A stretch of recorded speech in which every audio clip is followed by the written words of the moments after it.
Item number 20, 21 और 22। महोदय, मैं प्रस्ताव करता हूं कि भारत के संविधान का संशोधन करने वाले विधेयक को पुनर्स्थापित करने की अनुमति दी जाए।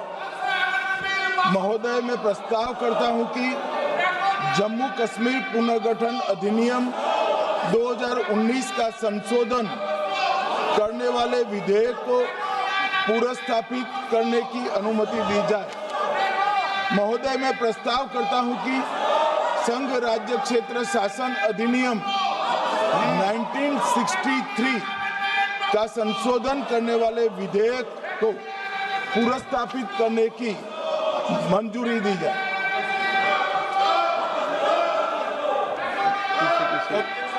कर दिया। श्री असाउद्दीन ओवैसी जी। Sir, I stand to oppose the introduction of J&K Reorganization Amendment Bill 2025, Union Territories Amendment Bill 2025, and the Constitution 130 Amendment Bill 2025, sir. Sir, this violates principle of separation of powers, due process, undermines the right of the people to elected government. Sir, it gives executive agencies a free run to become judge and jury and executioner based on flimsy allegations, suspicions, sir. Sir, only when an offence is proved beyond reasonable doubt, then only you can leave the post and the membership. But here a mere accusation, allegation, the punishment of losing one ministerial post will follow. Sir, Parliament democracy's chief ministers and ministers can only be removed through true means. First, executive prime minister can recommend their removal if the second council of ministers lose confidence of the legislature. Now this bill would empower the unelected executive bureaucracy to play the role of legislature. Sir, it undermines representative parliament democracy. This amendment would leave the minister and CM at the mercy of executive agencies. The severity of the amendment is not only in the fact that one loses their position if they are arrested, but even if they are detained. Detention and administrative action doesn't require an offence to be made. Sir, the chief minister will not be able to accountable people. I want to know from the Honourable Home Minister, as he read Article 74(1), which says that the Council of Ministers headed by the Prime Minister to aid and advise the President who shall, in exercise of his function, act in accordance with such advice. Now, this bill clearly violates 74(1). Sir, this is the 1933 Gestapo when Gestapo was found in Germany. This government is hell-bent on creating a police state. This will be a death knell and leash on elected government, sir. Indian Constitution is being amended to turn this country into a police state.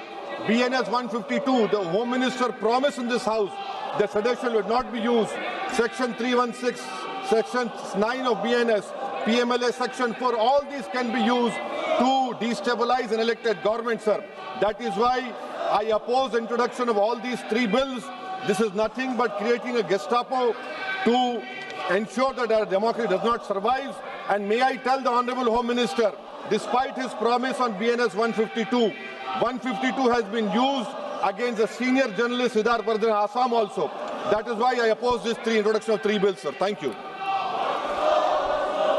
Tiwari. Speaker, sir, I rise to oppose the introduction of these three bills under Rule 70(1) of the Rules of Procedure and Conduct of Business in the Lok Sabha. This bill is squarely destructive of the basic structure of the Constitution. अध्यक्ष महोदय, भारत का संविधान का जो मूलभूत ढांचा है वो ये कहता है कि कानून का राज होना चाहिए. There should be rule of law. और उस rule of law, कानून के राज की बुनियाद है कि आप बेगुनाह हैं जब तक आपका गुनाह साबित नहीं किया जाता. You are innocent until proven guilty. This bill stands that fundamental maxim of jurisprudence on its head. It makes an investigating officer the boss of the Prime Minister of India. The second ground on which I oppose this bill, it violates Article 21 the due process clause, FIR, arrest, charge sheet, and even framing of charge does not in any manner substantiate guilt. In fact, you plead not guilty only after charges are framed against you. This bill turns the fundamental jurisprudence of Article 21 on its head. Number 3, it distorts parliamentary democracy, which is again basic structure, by displacing will of the people through mere custody, bereft of judicial determination. अध्यक्ष जी, ये बहुत ही संवेदनशील विधेयक है. मेरे 2 बिंदु और हैं, मुझे कृपया. ओके. चौथा, on the fourth ground is it opens. Please माननीय सदस्य, आप नियम 72 के तहत विरोध कर रहे हैं. अध्यक्ष जी बिल्कुल. जब कभी बिल आपका सदन में आए, जब आप डिटेल में चर्चा करें. अध्यक्ष जी, अभी नियम 72 के विरोध के बाद सारांश बोलने की परमिशन दिए. जो रूल 72 है वो 2 चीज कहता है. एक लेजिस्लेटिव कॉम्पिटेंस, एक general opposition of the bill, जिसकी स्वीकृति आप दे सकते हैं. और क्योंकि ये इतना संवेदनशील विधेयक है, मैं आपसे ये विनती करता हूं इसके ऊपर पूरी चर्चा कराई जाए. मेरे सिर्फ 2 बिंदु और हैं. This bill, mister speaker sir, एक मिनट. आपने कानूनन बात की, तो कानून ये भी है कि 72 उसके बाद भी अलाउ करता हूं, लेकिन संक्षिप्त में. बिल्कुल संक्षिप्त में अध्यक्ष जी. आपको डिटेल में चर्चा मेरे सिर्फ 2 बिंदु और हैं. This bill opens the door for political misuse by instrumentalities of the state whose arbitrary conduct has been repeatedly frowned upon by the Supreme Court. And finally, it throws all existing constitutional safeguards to the winds: collective responsibility, judicial review, no confidence motion, and disqualification and conviction. And this makes this amendment excessive, unnecessary, and unconstitutional. इसलिए मैं इन तीनों विधेयकों का पुरजोर विरोध करता हूं और गृह मंत्री से मैं ये आग्रह करना चाहता हूं कि ये तीनों विधेयकों को वापस लिया जाए. Shri N.K. Premachandran. Speaker sir, I strongly oppose the bill, 130th Constitutional Amendment Bill, as well as the other 2 bills I strongly oppose on 4 grounds. So the first ground is the bills are to be introduced according to the rules and procedure of the House. The bill is not circulated among the members. Yesterday after 1 o'clock we have received the copy of the bill, and I would like to know from the Honorable Minister, what is the undue haste and urgency in bringing such a constitutional amendment bill? What is the emergent need of having such a bill? That means the introduction of the bill itself is lacking bona fides. The bill is lacking bona fides. That is why I would like to say that this is with a mala fide intention to destabilize the opposition ruled states in various parts of the country. Number 1. एक minute. माननीय अध्यक्ष जी, प्रेमचंद्रन जी कह रहे हैं कि जल्दबाजी में लाया गया.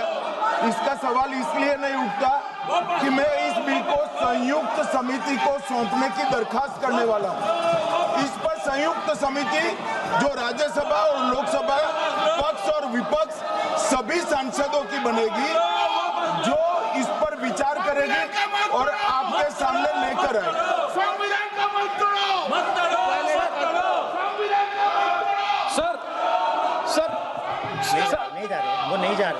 Sir, I do agree with the Honorable Minister, but at the same time, the members are having the right to oppose the bill at the time of introduction. This is the legitimate constitutional right of each and every member to oppose the bill at the time of introduction of the bill. That is being contained. That is the problem which I am trying to say. And the second one is that is disqualification.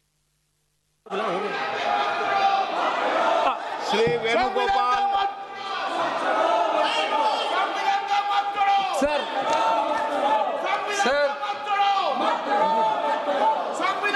Sir, I rise to oppose the introduction of the Constitution Amendment Bill 25, the Government of Union Territory. Sir, this bill is this bill is to sabotage the federal system of this country. This bill is to sabotage the basic principle of the constitution of this country. Sir, BJP people are telling this bill is to bring morality in politics. Can I ask a question to the Honorable Home Minister? When he was the Home Minister of Gujarat, he had been arrested, sir.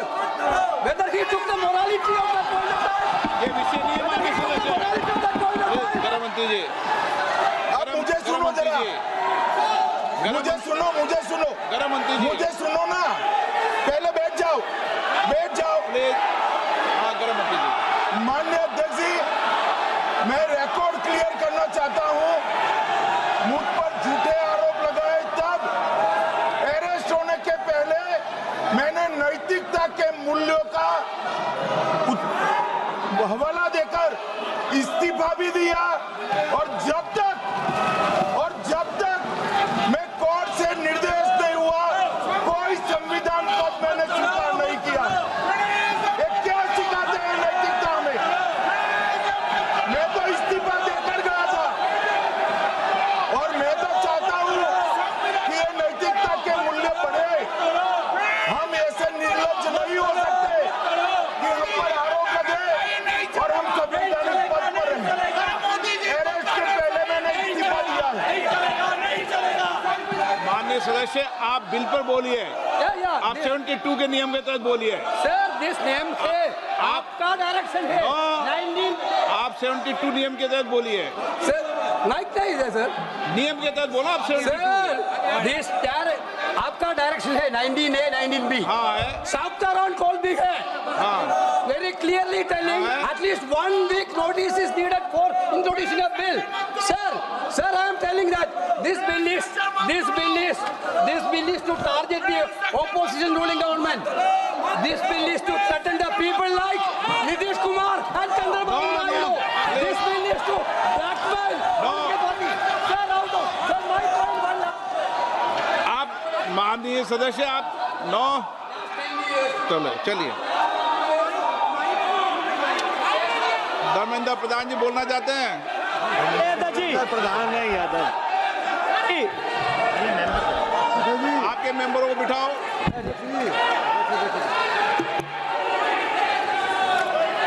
धन्यवाद अध्यक्ष जी।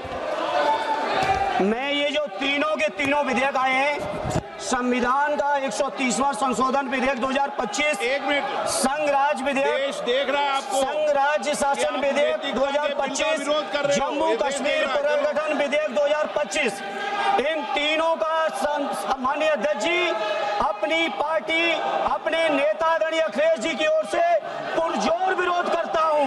और विरोध इसलिए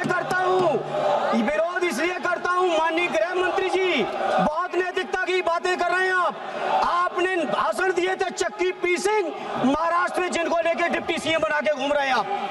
इसलिए अध्यक्ष जी मैं इस मौके पर कहता हूं ये बिल संविधान विरोधी, मूल अधिकार विरोधी, न्याय विरोधी।